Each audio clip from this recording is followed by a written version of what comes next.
Bienvenidos a No puedo dormir, la enciclopedia nocturna para aprender hasta quedarte dormido.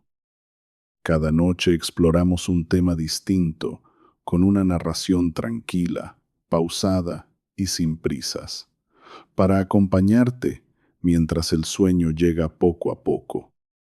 Esta noche hablaremos sobre el espacio-tiempo. Acomódate, cerrá los ojos si ya lo deseas, y comencemos. En una mesa cercana puede haber un teléfono que indica la hora. Tal vez su pantalla también muestre un mapa, un punto de color y la calle en la que se encuentra. Parece un objeto corriente. Sin embargo, para colocar ese punto en el lugar correcto, el aparato recibe señales enviadas desde varios satélites y compara con enorme precisión el momento en que salió cada una. La posición y el tiempo llegan juntos. Ese procedimiento cotidiano depende de una manera de entender el universo que hace poco más de un siglo todavía no existía. El espacio ya no es solamente el escenario donde están las cosas, y el tiempo no es un reloj universal que avanza por separado. Ambos forman una estructura común. Cada llamada, cada movimiento y cada destello sucede en algún lugar y en algún momento. Esa unión es lo que la física llama espacio-tiempo. La palabra puede sugerir una sustancia o una tela extendida por el cosmos. Esas imágenes ayudan hasta cierto punto, pero no deben tomarse de forma literal. El espacio-tiempo no es un material que podamos tocar desde afuera. Es el conjunto de todos los acontecimientos y de las relaciones espaciales, temporales y causales que existen entre ellos. Para señalar un acontecimiento, hacen falta 4 datos. 3 indican dónde ocurrió y 1 indica cuándo. Una taza apoyada en una mesa ocupa distintos lugares a medida que la Tierra gira y avanza alrededor del Sol. También persiste durante una sucesión de instantes. En una representación del espacio-tiempo, su historia completa formaría una línea. Los físicos la llaman línea de universo. Una persona caminando, un planeta en órbita o un rayo de luz tienen sus propias líneas. No son surcos materiales, sino una forma de describir sus recorridos a través del espacio y del tiempo. Durante gran parte de la historia de la física, esta unión no parecía necesaria. La experiencia diaria favorecía una separación clara. El espacio servía para medir distancias, tamaños y direcciones. El tiempo ordenaba los cambios. 2 relojes bien construidos debían poder marcar el mismo ritmo, sin importar dónde se encontraran ni cómo se movieran. En el siglo XVII, Isaac Newton convirtió esa intuición en el marco de su mecánica. En los Principios matemáticos de la filosofía natural, publicados en 1687, distinguió un espacio absoluto y un tiempo absoluto. El tiempo, en esa descripción, fluía de manera uniforme por sí mismo. Era posible imaginar una hora común para todo el universo. El sistema de Newton funcionaba con extraordinaria eficacia. Permitía describir la caída de los cuerpos, las mareas y las órbitas de los planetas. Aún hoy, para construir edificios, calcular muchos movimientos o enviar una nave por el sistema solar, sus leyes ofrecen aproximaciones excelentes. La relatividad no las volvió inútiles.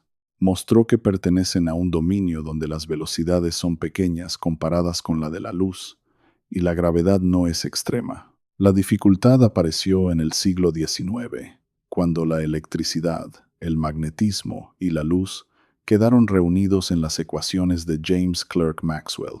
Esas ecuaciones indicaban una velocidad definida para las ondas electromagnéticas. Pero según las reglas habituales de suma de velocidades, diferentes observadores deberían medir valores distintos si se movían con respecto al medio por el que supuestamente viajaba la luz. Se propuso entonces la existencia del éter luminífero, una sustancia invisible que llenaría el espacio y serviría de soporte a esas ondas. La Tierra tendría que desplazarse a través de él. Varios experimentos buscaron efectos de ese movimiento. El más conocido fue realizado en 1887 por Albert Michelson y Edward Morley. El resultado no mostró el cambio esperado entre rayos de luz enviados en direcciones diferentes. El camino hasta una explicación no fue obra de una sola persona. Hendrik Lorentz, Henri Poincaré y otros investigadores desarrollaron ideas matemáticas y físicas esenciales. Las transformaciones que hoy llevan el nombre de Lorentz describían cómo debían relacionarse las mediciones de espacio y tiempo entre observadores en movimiento. En 1905, Albert Einstein presentó una interpretación nueva y compacta del problema. Su teoría especial de la relatividad partía de dos principios. Las leyes de la física debían tener la misma forma para todos los observadores que se movieran de manera uniforme, sin aceleración, y todos esos observadores debían medir la misma velocidad de la luz en el vacío, independientemente del movimiento de la fuente. Aceptar ambos principios requería abandonar algunas certezas familiares. Si la velocidad de la luz era la misma para todos, ya no podían ser absolutas las mediciones de distancia, duración y simultaneidad. Cada observador podía considerar válidas sus propias reglas y sus propios relojes, pero al comparar resultados con alguien que se movía respecto de él, aparecerían diferencias precisas. No eran defectos de los instrumentos. Pertenecían a la estructura de la teoría. La simultaneidad es un buen punto de entrada. En una habitación, dos lámparas situadas en paredes opuestas pueden encenderse a la vez. Para afirmarlo con rigor, hay que colocar relojes, sincronizarlos y considerar el tiempo que tarda la luz en llegar. Si una persona se mueve rápidamente hacia una lámpara y se aleja de la otra, no compartirá necesariamente la misma división entre lo simultáneo y lo sucesivo. Esto no significa que todo orden temporal sea una cuestión de opinión. Si un acontecimiento puede causar otro, todos los observadores conservarán ese orden. Una cerilla debe encenderse antes de que su luz llegue a una pared. Lo que puede cambiar es el orden asignado a sucesos tan separados que ninguna señal viajando a la velocidad de la luz o más despacio podría conectar uno con otro. También cambia la duración medida. Un reloj que se mueve respecto de un observador avanza más despacio que un reloj en reposo junto a ese observador. Este efecto se llama dilatación temporal. Desde el punto de vista del reloj viajero, sin embargo, es el otro reloj el que se mueve. La comparación completa depende de las trayectorias seguidas y de cómo vuelvan a reunirse. La conocida historia de los gemelos resume esa diferencia. Uno permanece en la Tierra y otro realiza un viaje veloz antes de regresar. Al reencontrarse, el viajero ha acumulado menos tiempo. No hay contradicción, porque sus recorridos por el espacio-tiempo no son equivalentes. Para volver, el viajero cambia de movimiento y de sistema de referencia. Cada gemelo lleva consigo un tiempo propio, el tiempo que registra el reloj que lo acompaña. Las distancias también dependen del movimiento. Un objeto que pasa a gran velocidad se mide más corto en la dirección de su desplazamiento. En la vida diaria, estos efectos son minúsculos, porque nuestras velocidades son una fracción muy pequeña de la velocidad de la luz. En aceleradores de partículas y en rayos cósmicos, en cambio, forman parte habitual de los cálculos. Poco después de los trabajos de Einstein, el matemático Hermann Minkowski ofreció una forma geométrica de reunir estas consecuencias. En 1908 presentó el espacio y el tiempo como aspectos de un continuo de 4 dimensiones. Einstein no adoptó de inmediato esa formulación, pero su utilidad acabaría siendo decisiva. En la geometría cotidiana, una posición puede darse mediante 3 coordenadas. Por ejemplo, una distancia hacia adelante, otra hacia un lado y una altura. Para identificar un acontecimiento, se añade una coordenada temporal, una puerta que se abre, no queda definida solamente por el lugar de la puerta. Hace falta el instante de la apertura. Los observadores en movimiento pueden asignar coordenadas diferentes al mismo acontecimiento. Uno dirá que ocurrió aquí y a cierta hora, otro que ocurrió en una posición distinta y en otro momento. Lo que permanece es una combinación particular de separaciones espaciales y temporales, llamada intervalo espacio-temporal.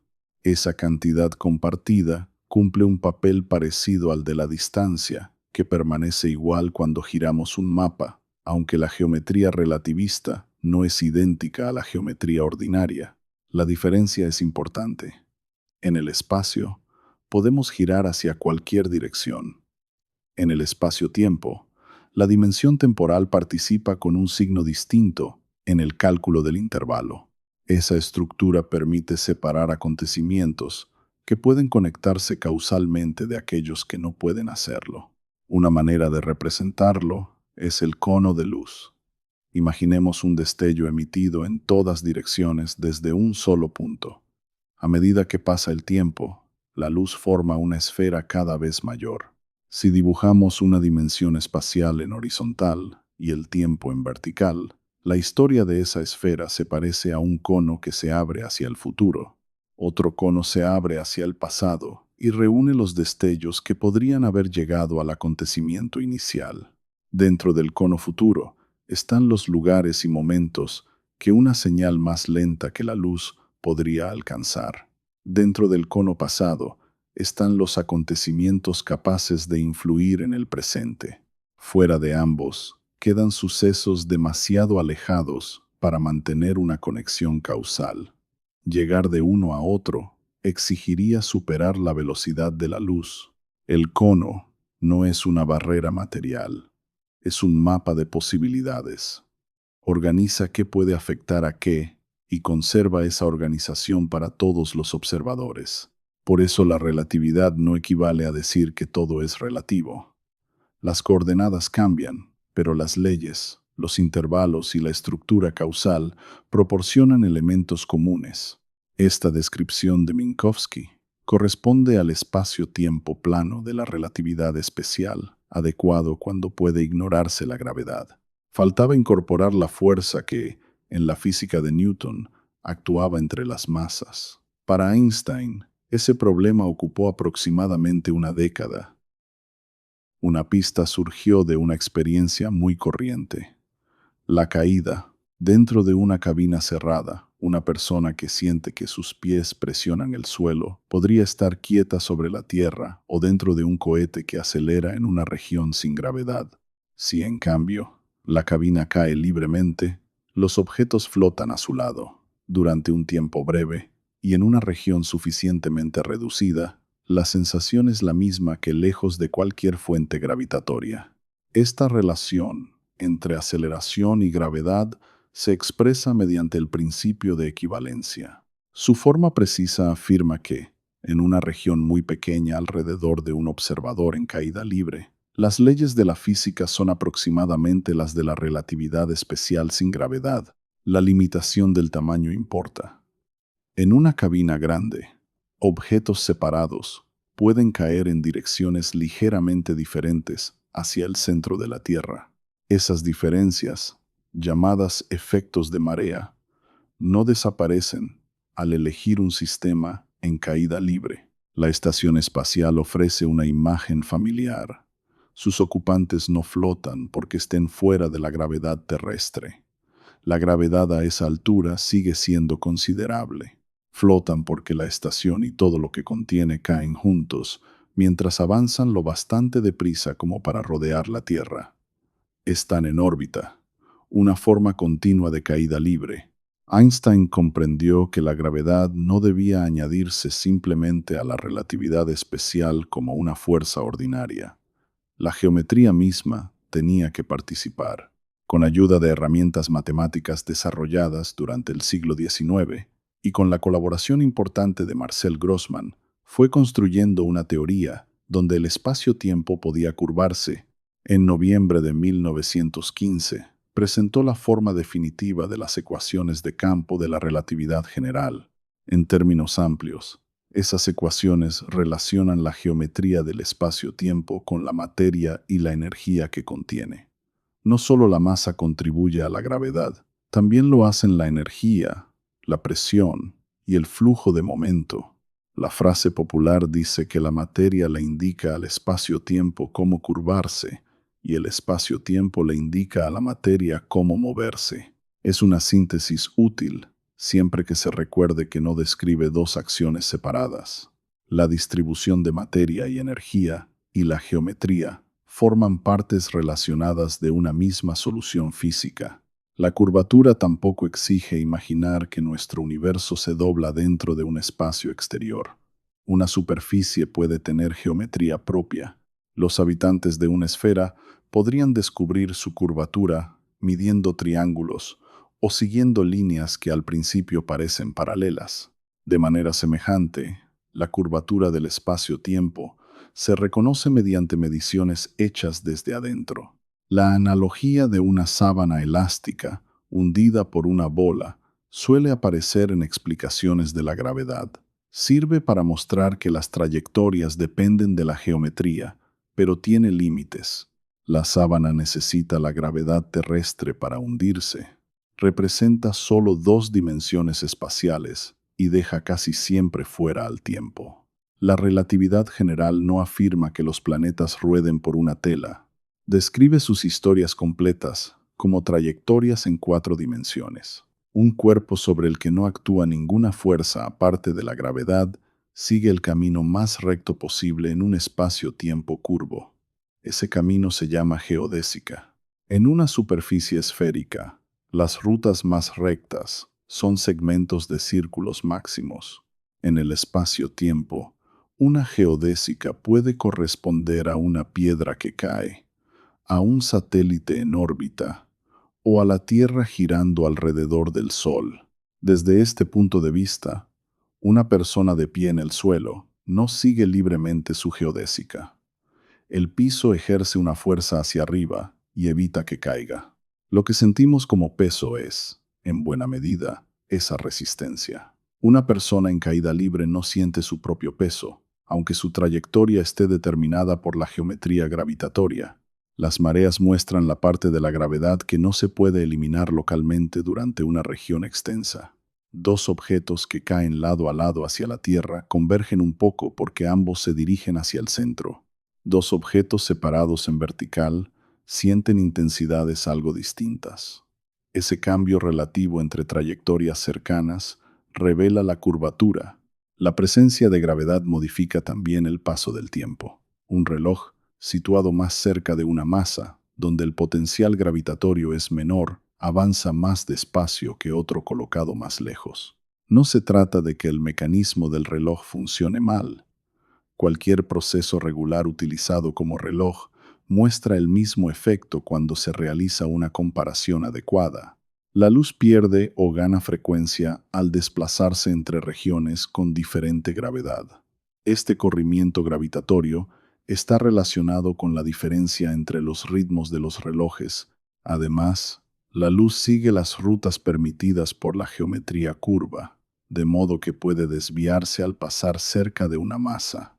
En regiones débiles, la teoría de Einstein reproduce casi por completo los resultados de Newton. Sus diferencias se hacen visibles cuando se necesita mucha precisión o cuando la gravedad es intensa.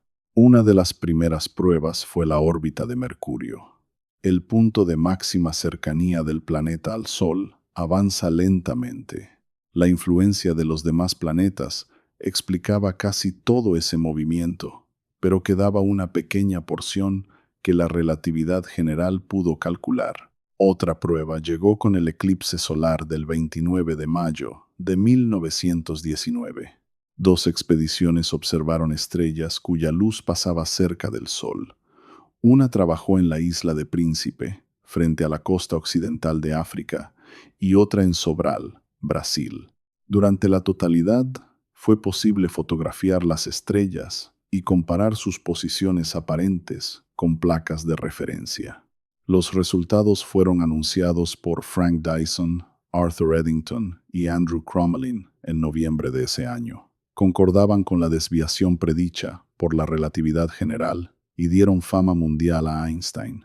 Las mediciones de aquella época tenían limitaciones mayores que las actuales, y la expresión popular de que un solo eclipse demostró para siempre la teoría simplifica demasiado la historia.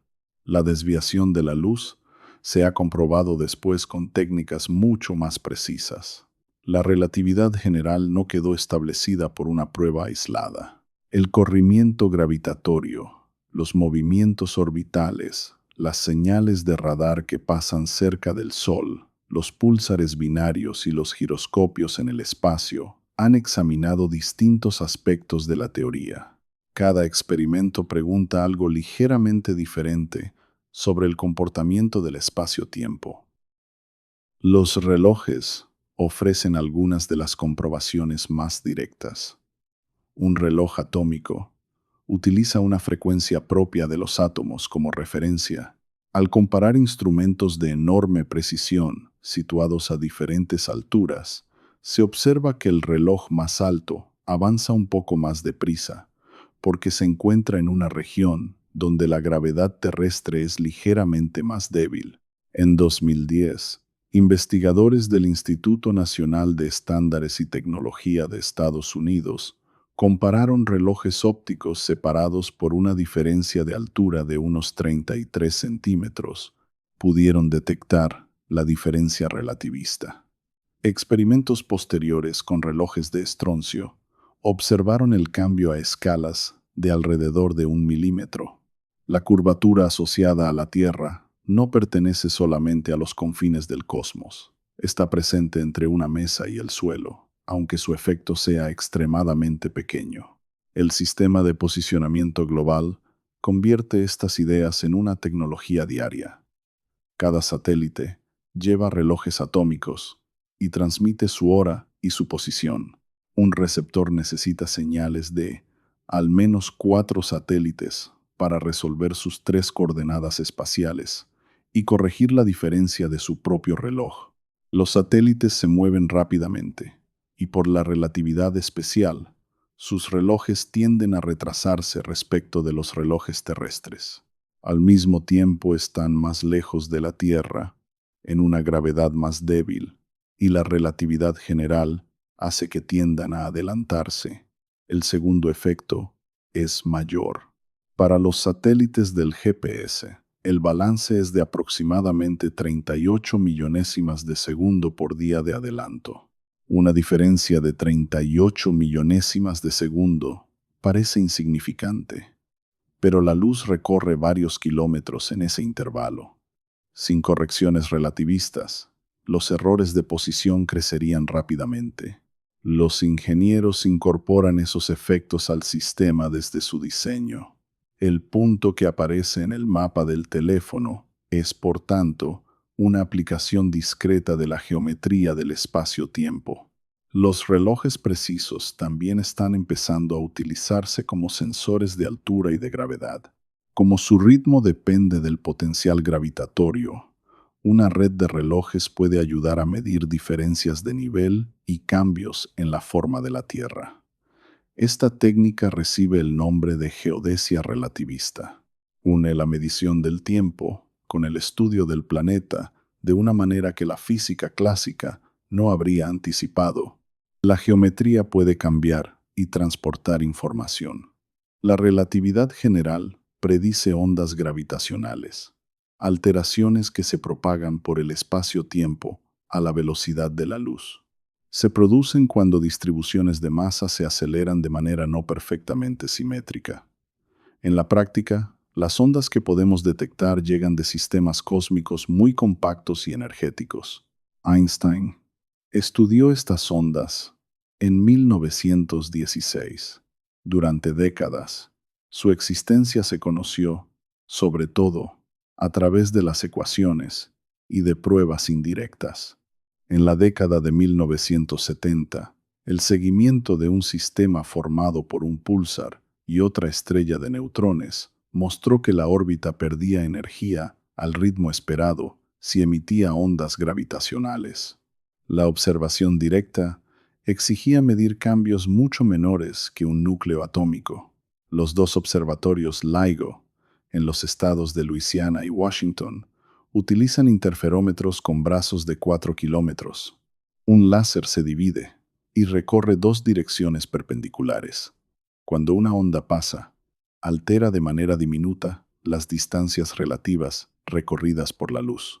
El 14 de septiembre de 2015, ambos detectores registraron una señal procedente de la fusión de dos agujeros negros, ocurrida a unos 1.300 millones de años luz. La onda llegó primero a un observatorio y pocos milisegundos después al otro. Su forma coincidía con la calculada mediante la relatividad general. Fue la primera detección directa de ondas gravitacionales y abrió una nueva forma de astronomía. Decir que una onda estira el espacio en una dirección y lo comprime en otra, describe su efecto sobre distancias entre objetos en caída libre. Los objetos no necesariamente se desplazan a través de un escenario fijo. Cambia la relación geométrica entre ellos. Cuando la onda pasa, el cambio es temporal y las distancias recuperan casi por completo su comportamiento anterior. Los agujeros negros muestran otro límite de la geometría. Un agujero negro no es un hueco excavado en una sustancia cósmica. Es una región del espacio-tiempo delimitada por un horizonte de sucesos. Una vez cruzado ese horizonte hacia adentro, ninguna trayectoria futura de la luz conduce de nuevo al exterior. Para una persona lejana, la luz emitida por un objeto que se aproxima al horizonte llega cada vez más enrojecida y espaciada. Para quien cae, el cruce de un horizonte suficientemente grande no tiene por qué producir un acontecimiento local abrupto. Estas dos descripciones corresponden a maneras distintas de dividir y comparar el espacio y el tiempo, sin que eso permita enviar información desde el interior hacia afuera. En el centro de las soluciones más sencillas, aparece una singularidad, una frontera donde las cantidades de la teoría dejan de comportarse de forma regular. Los físicos suelen interpretar esa aparición como una señal de que la relatividad general, aun siendo extraordinariamente eficaz, no basta para describir todas las condiciones. Sería necesaria una teoría cuántica de la gravedad. El espacio-tiempo también permite describir el universo en conjunto. Las ecuaciones de Einstein no obligan a que el cosmos sea estático. En la década de 1920, soluciones desarrolladas por Alexander Friedman y Georges Lemaitre mostraron universos que se expandían. Las observaciones astronómicas establecieron después que las galaxias lejanas, en promedio, se alejan unas de otras de una manera compatible con la expansión del propio espacio. Esta expansión no debe imaginarse como materia que sale desde un centro hacia un vacío exterior. En los modelos cosmológicos usuales, aumentan las distancias entre regiones lejanas del espacio. No hay un centro privilegiado dentro de ese espacio. Del mismo modo que en la superficie de una esfera, no existe un punto que sea el centro de toda la superficie. La historia cósmica se describe entonces como la evolución de la geometría y del contenido del universo. La luz de galaxias distantes tarda millones o miles de millones de años en llegar. Mirar lejos equivale también a observar épocas anteriores. El telescopio recibe acontecimientos situados en nuestro cono de luz pasado. Existe un límite a la porción del universo que podemos observar. La edad finita del cosmos y la velocidad finita de la luz impiden que hayan llegado señales desde todas las regiones. Ese horizonte cosmológico no es una pared. Marca la distancia causal más allá de la cual la información todavía no ha podido alcanzarnos, o no podrá hacerlo según la evolución futura del universo. Las mediciones indican además que la expansión cósmica se acelera. El nombre dado al componente que se utiliza para explicar este comportamiento es energía oscura, pero su naturaleza sigue abierta. La relatividad general proporciona el marco para describir el fenómeno. No ofrece por sí sola una identificación definitiva de aquello que lo causa. En escalas microscópicas surge otra frontera. La mecánica cuántica describe con enorme éxito partículas y campos, mientras que la relatividad general describe la gravedad y la estructura a gran escala. No existe todavía una teoría completa y comprobada que reúna ambas en todas las condiciones. Propuestas como la teoría de cuerdas, la gravedad cuántica de bucles y los conjuntos causales exploran posibilidades diferentes. Algunas sugieren que la continuidad del espacio-tiempo podría ser aproximada y que, a escalas extremas, existiría una estructura más fundamental. Por ahora, no hay evidencia experimental que permita elegir de manera concluyente una de estas propuestas. También conviene separar la física establecida de las posibilidades populares de los viajes en el tiempo.